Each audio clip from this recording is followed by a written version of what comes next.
In terms of my time thing? Are you sure? Yeah. I'm sorry. It's just some I need my mojo. Okay. I think you got it.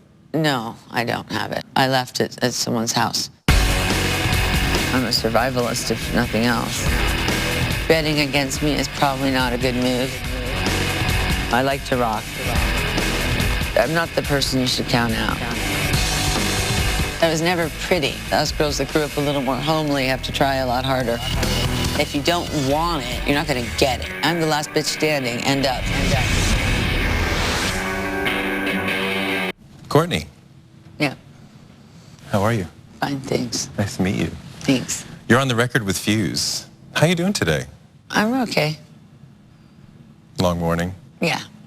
Long night. What time did you get up this morning? I didn't sleep. So you're still just coasting on coffee? A little coasting on coffee, yeah. Okay. Really like the album, Nobody's Daughter. Very powerful. Another great Courtney Love album. And I get the sense in this one It's that... a whole record. It is, yes. But these records express you and who you are, right? Yes. I mean... But it does it within a band context. Yeah. I wonder why you're not solo artist. Because I can't deal with being not in a real band. How is this whole when nobody else from the previous Holes, there have been several iterations of Hole, but... Trent Reznor, what's the difference? Billy Corgan, I had the name since 1986. Hole, Cockpit, Swamp, Babes in Toyland. Obviously, I lost Babes in Toyland, but I had my own name, Courtney Love, so I didn't even bother fighting for that. Cockpit, probably there's a band called Cockpit right now, but there's always a band called Cockpit. Swamp, chances were low.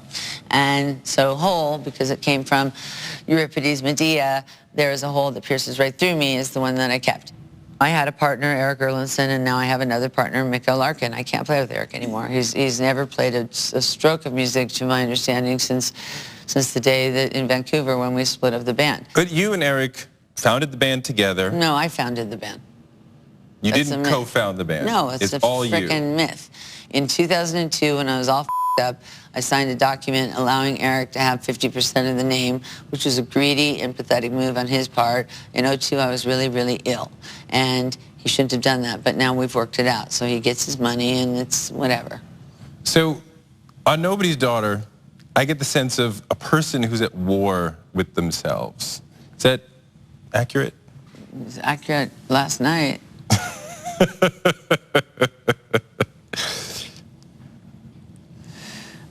Yeah, I mean, I don't know, it's sort of like two energies that are just like going like that, just, like that. I mean, I feel like sometimes like you are extraordinarily talented and then you are your biggest obstacle. Okay.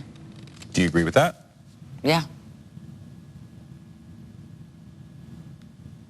And you have this talent and you have this will to push forward no matter what, and then you throw yourself in your own way. Yeah. Are you in control of yourself? Very much so.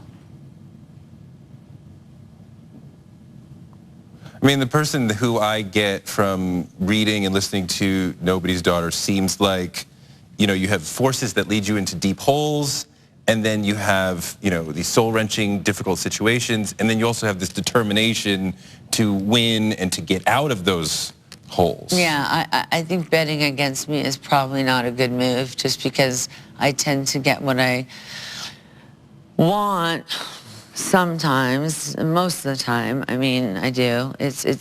I'm not the person you should count out, you know, and I've proven myself that I can stand back up again too many times. So. Are you now on the wagon or off the wagon? I'm not on any drugs at all. How long have you been sober? 8 years. No, not 8 years, 7 years. I mean, it was like, you know, do it or die. You know, I mean, I'm a survivalist, if nothing else. Yeah, you're making this album in rehab, in California, in a place where you can't make noise? Yeah, that sucked. Some of it. Never Go Hungry came from there. Pacific Coast Highway came from there. Pacific Coast Highway, you say, I'm overwhelmed and undersexed, I'm overwrought and so disgraced and too ashamed to show my face. What do you mean? Well, on this record, I actually ran into the woman in Vegas who was standing there the night that I walked away from this guy, and said to her, you know what, I'm not f***ing anyone for until this record's over. And I did a Morrissey, and I became by choice celibate for almost 5 years, which was bananas. It wasn't as bananas as not being celibate, though. That has problems too. But I definitely, needed all of my energy to put into this record, like all of it. I mean, and that stuff can be really distracting. Sex and love and the love part, especially. But how difficult is it to be celibate for 5 years? It was weird because I ended up with no drugs involved. I'm about 5'11", and I ended up at about 101 pounds from the energy of the record. I mean, like, Billy Corgan was a big part of making this record, and then there's the whole sort of, seems like the relationship sort of flames up. Well, that's him, Billy is mercurial, to say the least. But you are too. Not really, not like he is. I'm a pretty stable person. I mean, I'm steady as a rock. You're a stable person?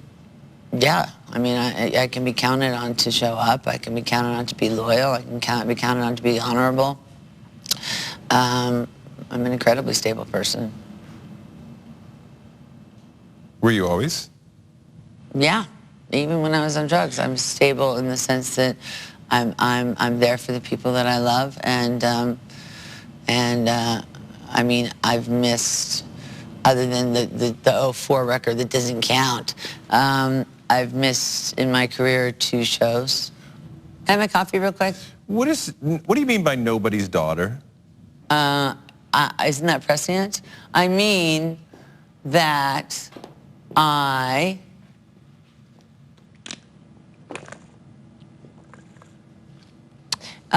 am not anybody's daughter. My mother was nobody's daughter. She was adopted. My grandmother was put in the Hollywood orphanage. And obviously Frances is 2 very big somebody's daughters, and she's trying to be nobody's daughter. So, we're not going to get into that today. But it's a strange matrilineage that I have. Very strange. Are you adopted? No, but my father, his custody was removed by the time I was 3, and I haven't talked to my mother for 30 years. But I mean, everybody comes from somewhere, right? Yeah, but I mean my mother, the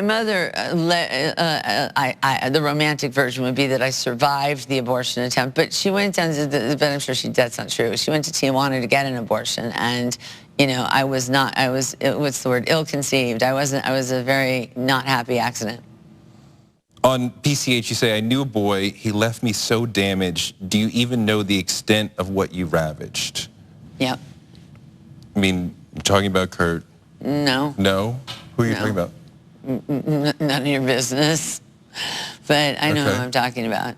Okay. So, I mean, it could be applicable to Kurt because the boy that came from the sea part evokes Kurt, I think. Yeah. So then when you say I'm on the PCH with your gun in my hands, what does that mean? I think it's an allusion to suicide. Is that literal? Did that happen, or is it metaphoric? I don't know how to drive. So you do that math. So what was your last conversation with Kurt like? It was gross. It was gross.